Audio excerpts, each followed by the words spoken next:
feel I must mention by listening to this podcast, you agree not to use this podcast as medical advice to treat any medical condition in either yourself or others. It is not a substitute for professional medical advice or consultations with your healthcare professionals. We're here to share stories and give hope. Please consult your own physician for any medication questions or medical issues that you may be having. Our bodies are uniquely ours, and something that may work for one person may not necessarily work for you.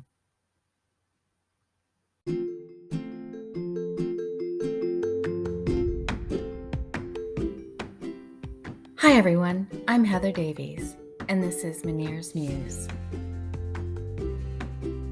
This week I am talking with Sarah about her vestibular journey with menieres that began when she was 21 years old. Like many of us, she thought her life was over when she was first diagnosed. She was in shock, depressed, very angry, and had so much anxiety. Today she will share things that have worked for her in the past. She was determined not to allow menieres disease to rob her of a happy life. She wanted a family of her own. Today, at 49, Sarah lives a life of gratitude. She's been blessed with 3 boys and a marriage of 20 years, and she's no longer afraid of living a life with menieres. Welcome, Sarah.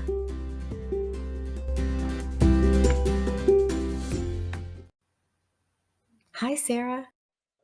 I'm so happy to be here. Thank you for being here. And gosh, it just seems so natural for me to have you as my first guest, because back when we discussed it, I think when our first conversation, I think we found each other on Instagram and or it might have been Facebook, and we started talking about your podcast, and I just got like bubbles, just excited about it. So I know you're here to talk about your vestibular journey. So tell me, I'm interested. I know a little bit about it. Well, I've had menieres disease for over half my life. So I'm 49, and I was diagnosed at 21 when I was a senior in college. I woke up in just spinning. I thought it was because I had gone to sleep the night before and my head was like kind of stuck in this weird position back and to the right. And I thought maybe because it was in that weird position, it just caused me to have vertigo. So, and I just woke up like in this vertigo attack. And I just remember there was all this pressure it was mostly in my right ear, but it just was so overwhelming. I was like, what is going on? And that time now is like, it was 1995. So a long time ago. It's really blurry, foggy, I guess you would say. And I just remember being really scared. I had so much anxiety. Like I didn't know what was going on. And my next memory is being in a doctor's office and going through all sorts of tests in the town that I went to college in. And this guy, this ear, nose and throat specialist, diagnosed me immediately with menieres. He knew exactly what it was. And he told me that it's very uncommon for someone my age to get menieres disease. He's like, I've only seen, people in their 60s and 70s get it. And then he told me like everything that I shouldn't do, low sodium diet, no drinking, no smoking, no caffeine, no chocolate. Like here I am 21, my whole life, about to graduate college, my whole life ahead of me. And I was really angry. Yeah, I was really angry. You were really lucky to be diagnosed so early. I mean, as far as I hear many stories of people having to see dozens of doctors, before they get some kind of diagnosis. Yeah. And I actually went to several doctors after, hoping that they would say, no, it's not menieres disease. But everyone kept saying, yes, it is. And I was sick. I graduated college and I lived with my parents for about a year and a half. And they didn't understand, like, because I didn't look sick. I didn't look like, so sometimes I felt like they didn't believe me, like when I would have attacks, and my mom brought me to this awful doctor who just kind of used me as a guinea pig and had me take this god awful test because he thought it had something to do with my insulin levels. So he had me drink what women Glucose? would, yeah. Yeah.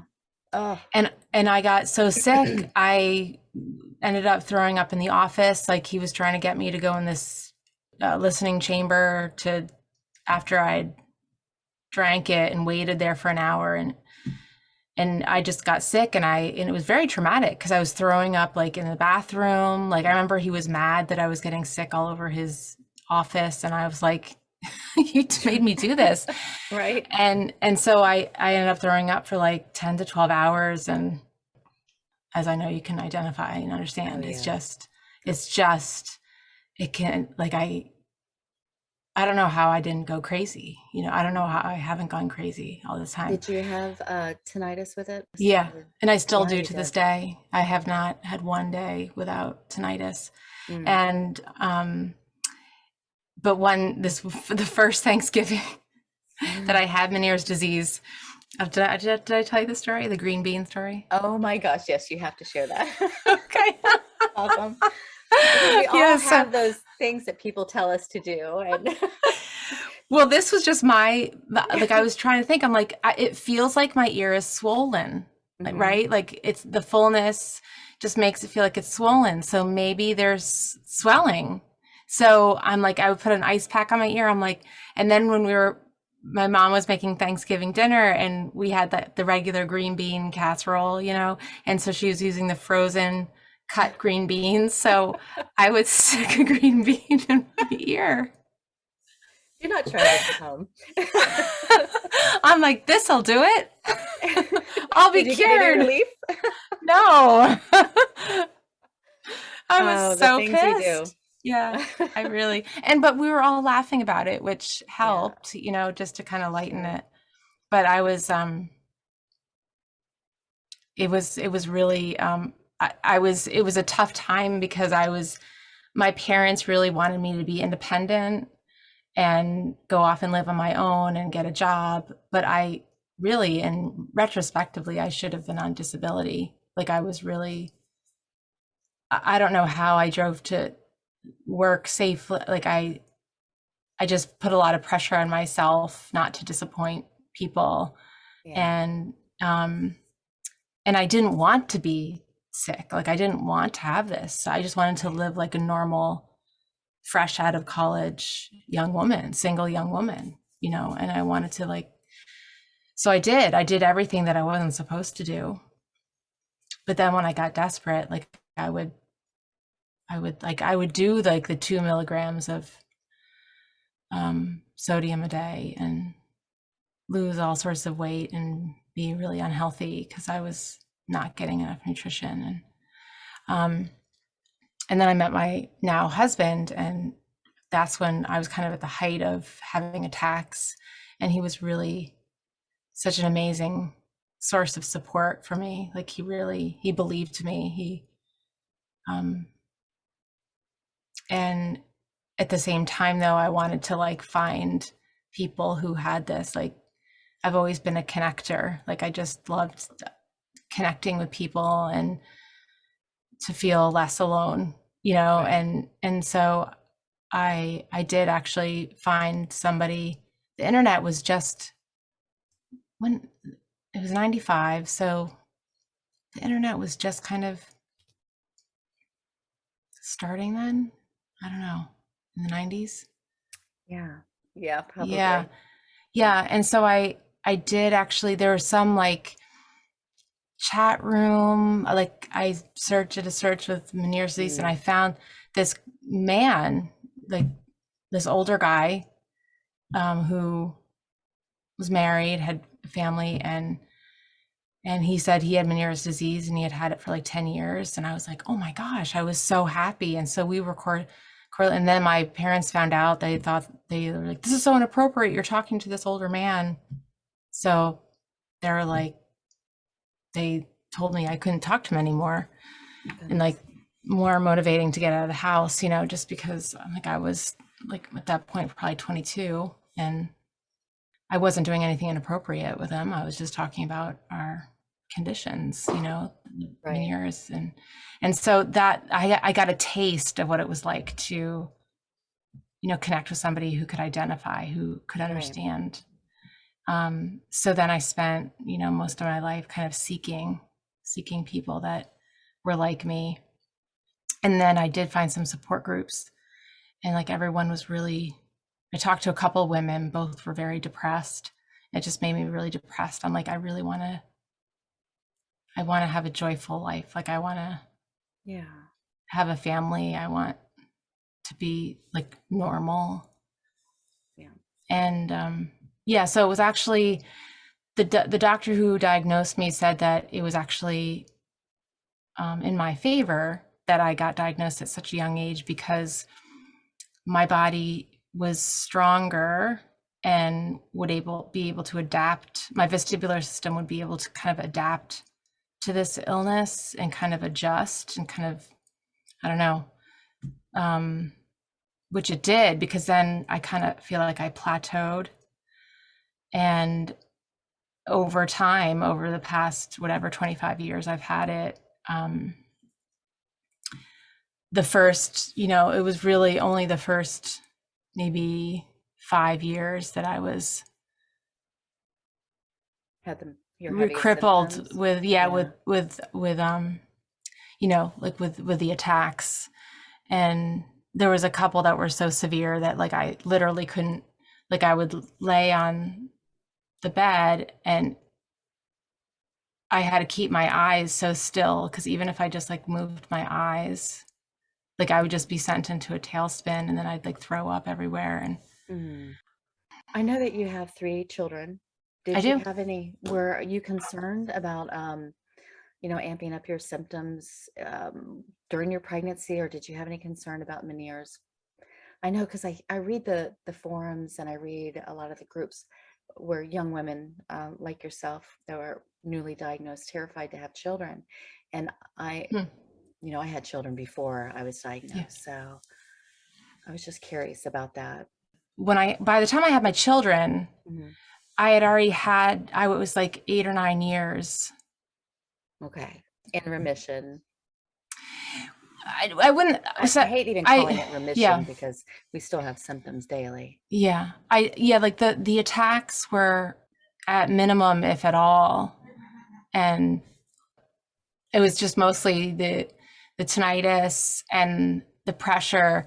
And by then I kind of had an idea, like I knew what my triggers were. I knew like what the perfect storm was, like my menstrual cycle, weather, stress, salt, really, like I have to say, like sodium, I have to say, isn't one of my big triggers. I stay away from sodium, a lot of stuff. Like I don't add salt or anything, but like in the summertime, like I'll have several pieces of pizza and then I'm fine. Wow. But then there's like an occasional, like I don't know. It kind of, I feel like my condition has kind of decides when it wants to act up and not, or, you know, like, Right. okay, I don't like that she had 2 pieces of pizza, so I'm going to up her symptoms. But it's mostly like stress, I think, is the number one trigger. I agree. And I With me as have, well. yeah.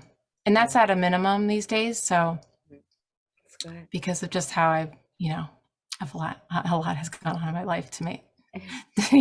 that you know that I have and now I just I take much better care of myself, and I eat much better. I don't drink alcohol anymore, and I don't smoke cigarettes. I have a strong spiritual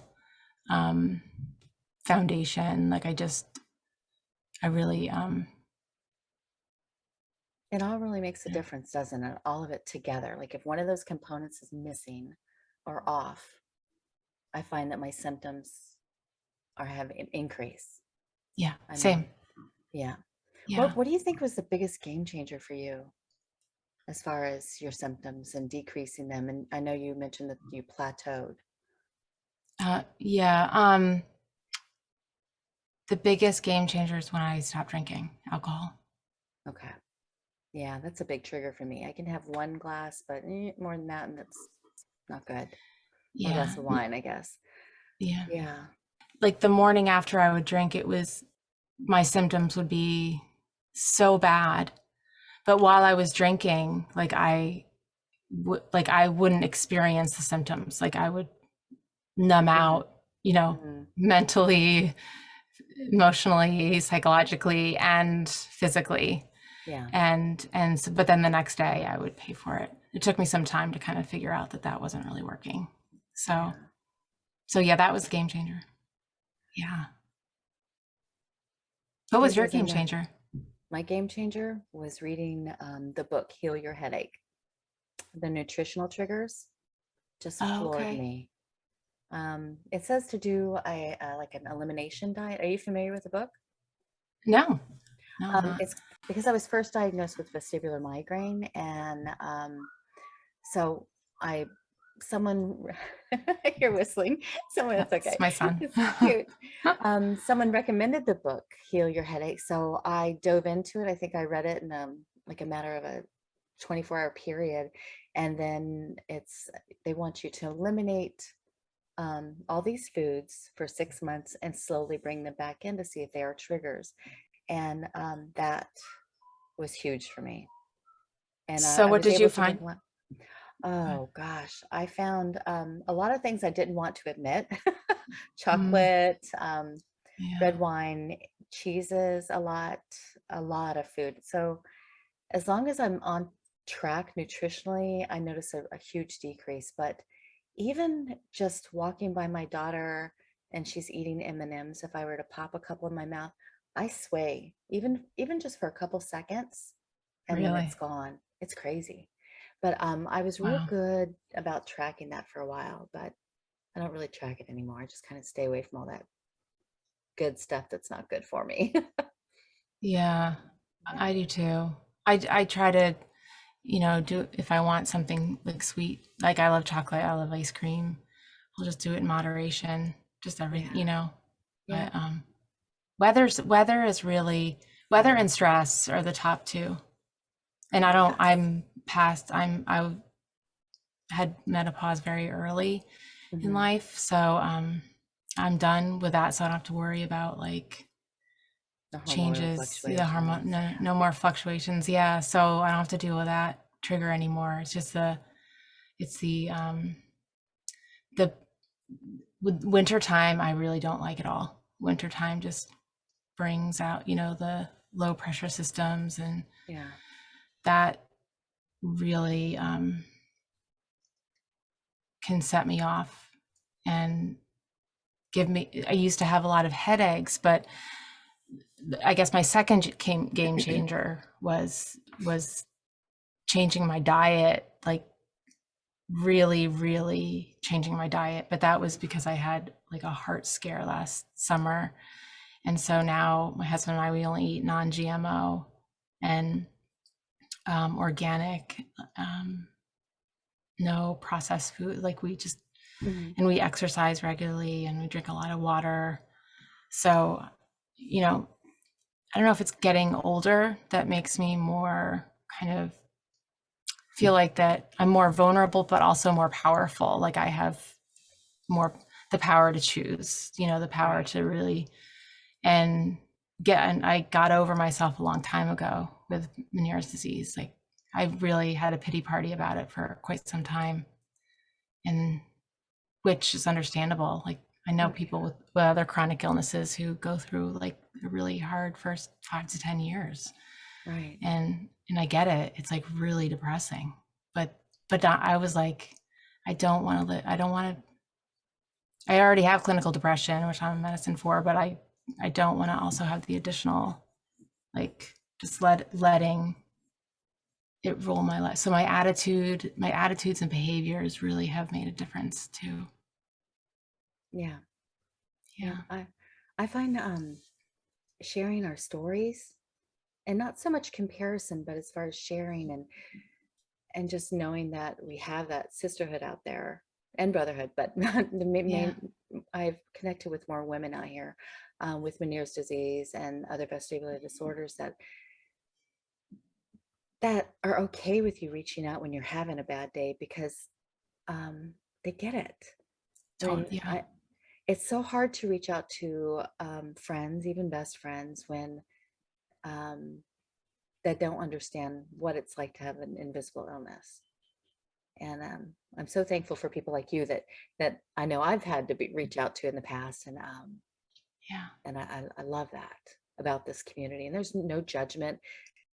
It's It rough. can be, yeah, it can be really hard sometimes. Oh, I have found, I agree with you, Heather. I think finding a community, finding, like, I love that I know you. I love that you're somebody that I met because of Meniere's disease, and you're, you're an amazing human, an amazing mom, and I love the fact that you're doing this podcast. I think it's just, I'm excited, so excited about it, and you're perfect. You're a perfect person to kind of lead, to blaze this trail. But Aw, really, no, for sure. And I think for me, I felt very alone for so many years, and and I was alone with this. And I I look I look back now, and I have to love myself for being resilient. I have to remember that I was able to live through some of the hardest years of my life symptomatically, and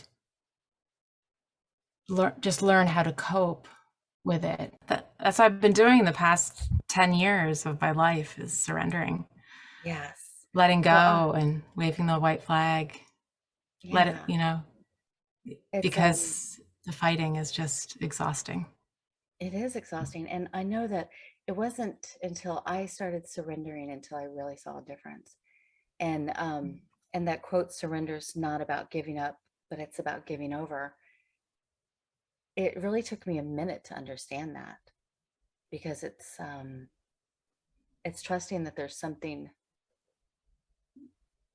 bigger out there, that's whether it's God or the universe or whatever your belief is, Mhm. that you just got to trust in that and have faith.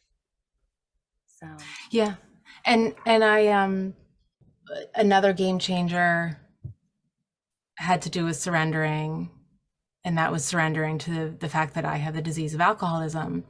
And so I've been sober in for about almost 10 years now, and that has helped me, surrendering to a disease, something that I cannot control, that there's yeah.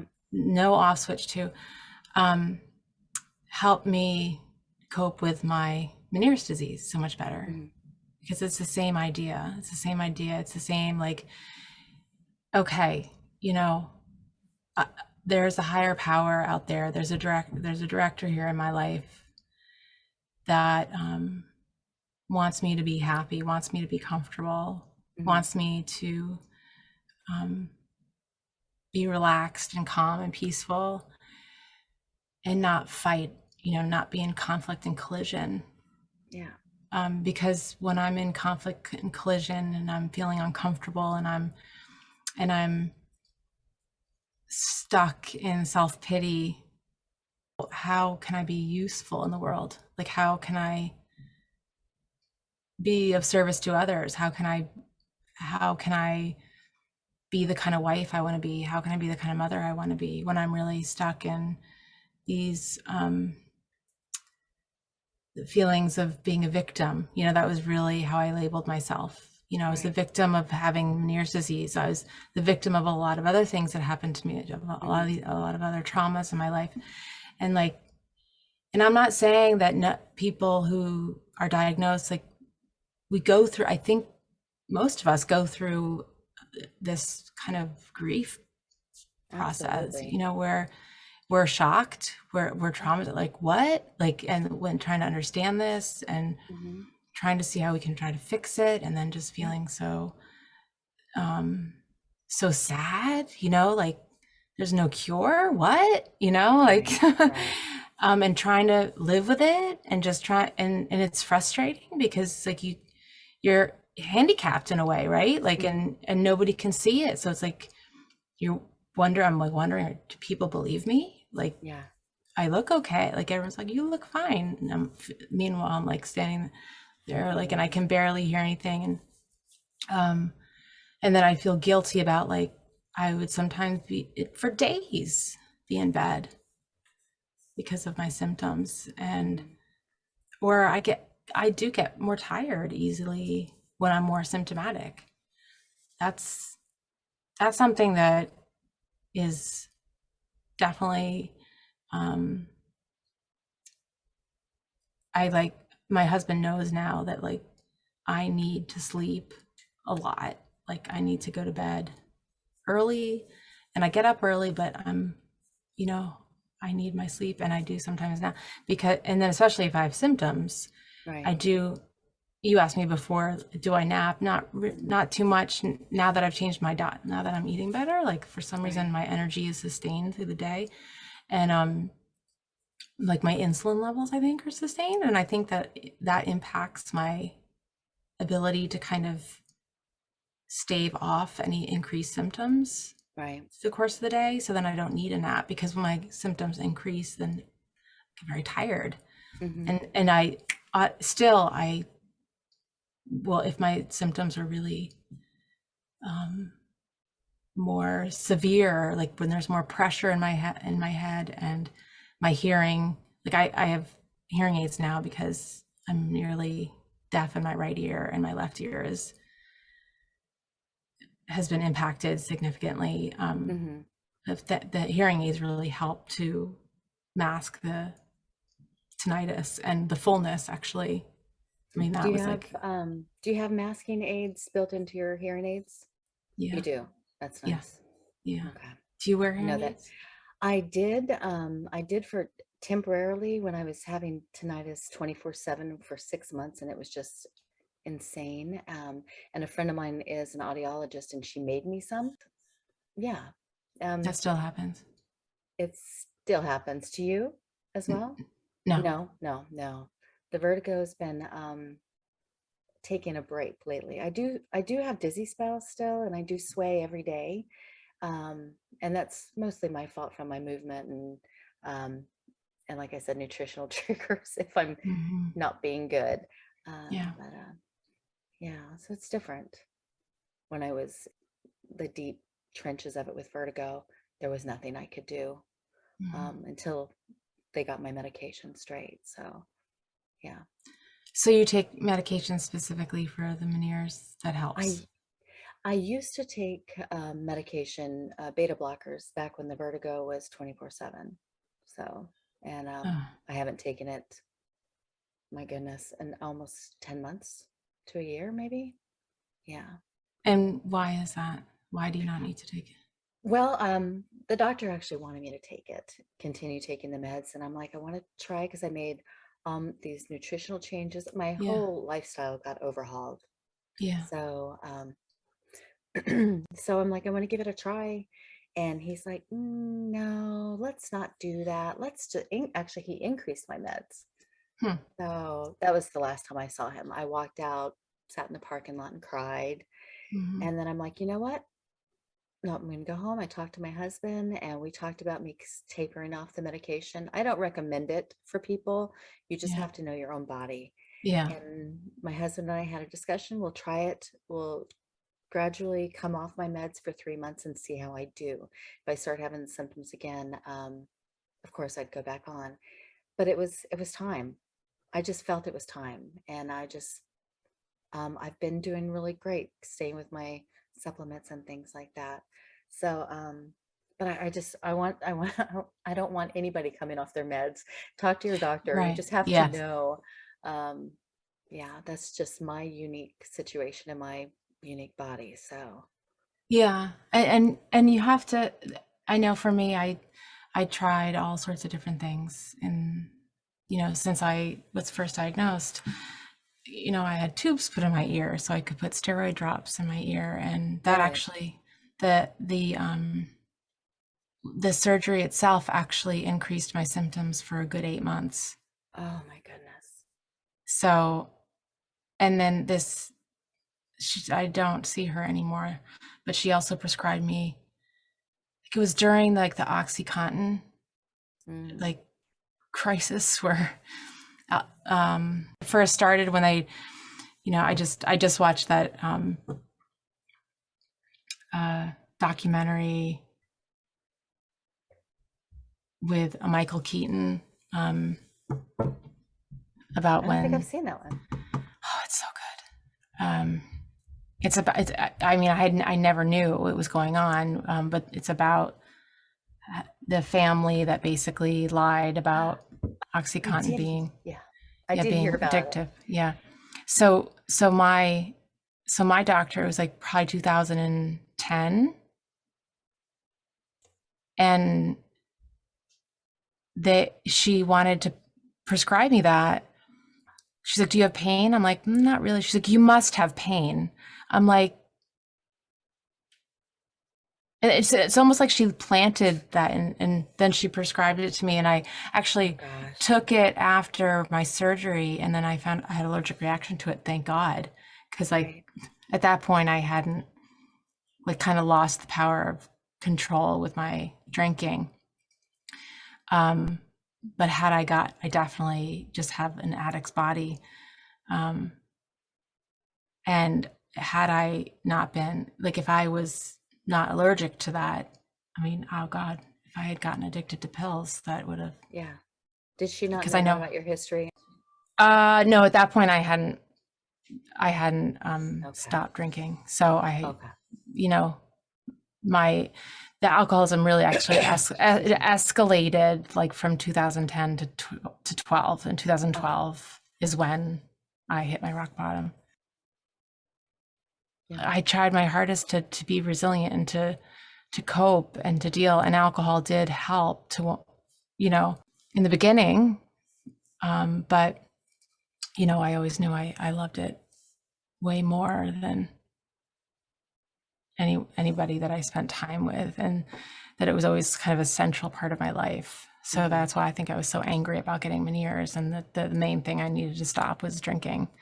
And I was like, no way, this thing I've had since I was 14, to like numb out other shit. So, but yeah, so I think that's one thing I agree with you that we all of us who have Meniere's disease, it's really as unique as our own fingerprint, the symptoms, that is. Absolutely. Right. So like what works for me may not work for you, Heather. And I know for me, like I'm prescribed lorazepam, and if I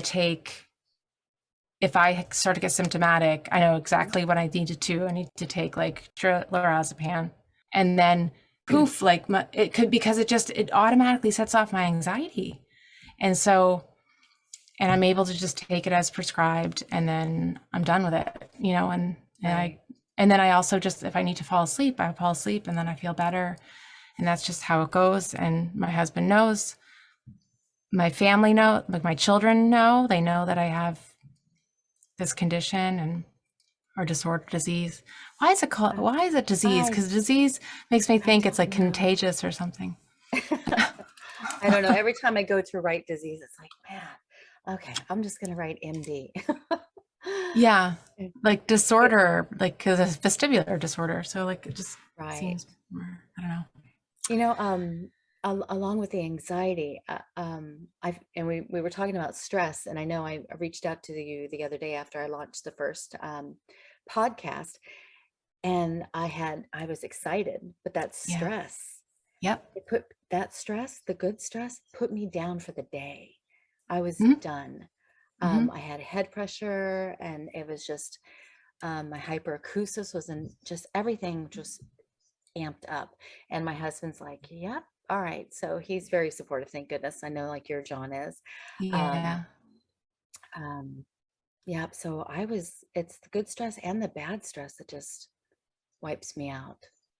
It's it's surprising. Like I remember, I remember being like, why am I like, like, I think it was like when I was getting married, like there was so much like heightened energy Yes. and excitement. And I remember my symptoms were that I had, yeah, it's really interesting. But like, I think like now, like we learn how over time, like that's where now I'm kind of like, okay, I need to find gratitude in how I got it early, because I've had all this time to really learn how to live with it and know what I need to avoid, like, and not be embarrassed about it. Just be like, I'm sorry that like we're in this crowded, and you know, if I'm in, like, it just happened last weekend. We were with extended family, and towards the end of the evening, I was getting tired. And and everyone had been drinking, so people get louder. And and I was having a hard time, like my hearing aids, like I'm like, should I take them out or keep them in? Like it would, because like everything was amplified and I couldn't focus, and I was feeling kind of like a little foggy and flustered, and it was just uncomfortable, like hearing like sounds from all over the place. And I told my husband, I'm like, exactly what was going on, and he's like, yeah, we've got to go, and it was time to go anyway. So, but I'm glad that I know that about myself, and I don't refrain from sharing if I'm uncomfortable, like physically uncomfortable with this invisible disability. Because if I'm not being honest, then it ultimately just harms me, right? Right. So I have to be honest. Like, there's been times where I don't make it down to my in-laws for, like, there's been years where I'm like, I can't do Christmas Eve. Like, I am having, and this was like, you know, early in our marriage. We've been married 20 years, but now it's just, I don't miss out on a lot, because I've just kind of acquired this more, maybe because I'm like middle-aged now too, or what is middle-aged? Can we call 70? Can we call 70 Yeah, or let's 80? call 70 middle-aged. We are, like, people are living longer, right? Yes. Yeah. So I don't know. So it goes along with like the fighting. Like I stopped fighting it long ago. I've accepted it as a part of my life. I'm grateful that I care about myself enough to do things to help my symptoms decrease. I'm more comfortable. Like, so I got hearing aids, and I was so excited, like, when I got them. I know. And It is exciting. We used yeah, to be like, oh, I don't want hearing aids. But now it's like, yeah, I'm looking yeah, forward to the next step of that. yeah. And because, well, what I found out, I had no idea. And if people who have menieres, or know somebody with menieres listening to this, you know, we lose our hearing. Most of us lose our hearing, right? With symptoms. And long-term untreated hearing loss causes dementia and early Alzheimer's. And when I heard that, I was like, I like ran to the audiologist. I'm like, I'm like, you know, I've had enough to deal. I don't want to have dementia either. And it's more comfortable. Like, I want to take showers with my hearing aids in. I want to like I want to sleep with them in, you know, but I have my white noise machines all over the house. So that helps. Yeah. I've noticed, and I'm not sure if you have, but since COVID and all the mask wearing, I have realized just how bad my hearing is and how much I red lips. Same. Yeah, it's like. But I felt like I had lost more hearing in my left ear, and I asked her, I'm like, no, I want to come back more often, because if I have more hearing loss, I either want better hearing aids, different, because they're always making better hearing aids. Like, they're incredible. Like what they offer now. Had they had it when I would, you know, back, I would have worn them in the 90s or whatever. Or I don't know, maybe not. Maybe I was too vain back then, but I don't know. Whatever. But yeah, so hearing aid, like when people say like what helps you the best, like what helps decrease your symptoms the most, and it's the hearing aids. Really? Yeah. That's Yeah. good. That's Mm-hmm. good. If there was one bit of advice that you could give someone that's newly diagnosed or someone that's just trying to find that diagnosis, what would that be? What advice would you give them? Just take care of yourself. Like, I didn't do that in the beginning, and I would trust how you're feeling and advocate for yourself with your doctors about exactly what your symptoms are. And if something doesn't feel right, it's not right. Right. Like when it was suggested that I get tubes put in my ear so I could put steroid drops in my ear myself, it didn't feel right. I didn't put my gut before the doctor. We really only know what we're feeling, right? Yeah, that's right. And then just being honest with our loved ones, like I may not look sick, but this is what I feel. Like if you perhaps like steer them in the direction of like VeDA, Mm-hmm. Absolutely. Vestibulars.org. Yep. Yeah. But really more than that, really just make sure that you take good care of yourself and let your body do what it needs to do to feel better. And like if you need to go on disability, get your doctor to do what they need to write up to say why you can't work, and to give some hope. Like from my experience, I have found that like over time, like your body does kind of acclimate to, like it just get used, you do plateau. And so for me, I think because I've had it for so long, my body has had the opportunity to plateau, and I'm not afraid of living the rest of my life with menieres like I used to be. Right. Because this is just so much a part of me now, and I don't often get involved in the menieres disease community because just a way of life. It's just, just, I know. But I do also want to be a part of it because I do want to give people hope and help people in some way. So this podcast is such a wonderful way to do that. I don't know. And if anyone wants to connect with me, because sometimes you just need that one person, like Heather, I feel like you're my person. I can text and be like, okay, I'm feeling this, like, do you ever get this way? And it's just so nice to know that you're not alone. Yeah. So, well, I'm reachable at, I have a podcast too, Sober Gratitudes, it's called. And my email address is sobergratitudes@gmail.com. So and it's like I'll include that in the notes. I'll include that in the notes for you.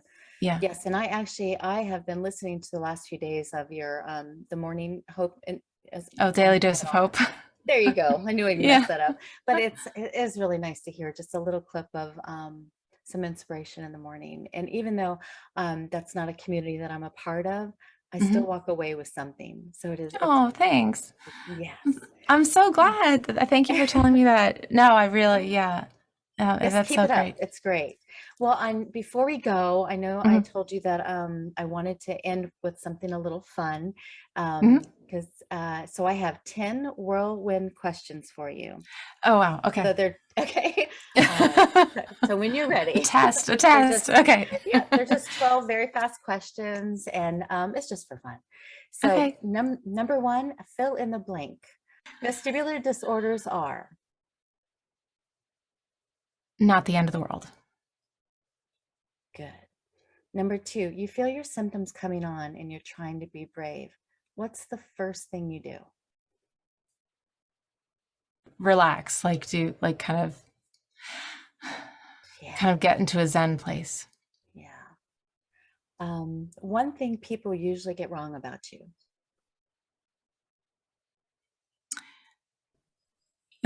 I think I know when I was younger, I think people thought I was like just that tall, dumb blonde. Aw, well, that's not true. What's your favorite meal? Breakfast. Breakfast? Mhm. Awesome. The last show you binged and loved? Ozark. Oh my gosh, I just finished that last night. I hate But the there's a ending. part two. I know. I know. So what is on your nightstand? My lamp and the big book. The big book. An activity that completely relaxes you. Massages.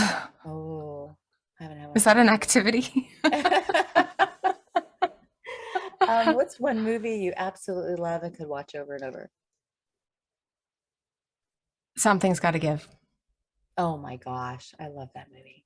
Me too. Um, what is a gift someone gave you? I'm just trying to think. Oh, for Christmas, I got this awesome bathrobe. It's like it's like from head to toe, like so it goes all the way down to my ankles. And since I'm tall, like it just like covers me like a blanket. And I get cold a lot, so I just like to feel cozy Nice. and warm. Well, and the last question, one thing you're extremely grateful for right now. To be alive. Yes. Well, Sarah, it's been a lot of fun. Thank you so much Yeah. for being on Meniere's Muse. Thank you for And having me. Thank you for yes, doing this. yes, no problem. We'll have to have you on again. Sure, anytime. Yeah. No, Oh, thank this is gonna be amazing. I know a I have a really good feeling about how this is gonna go. I really do.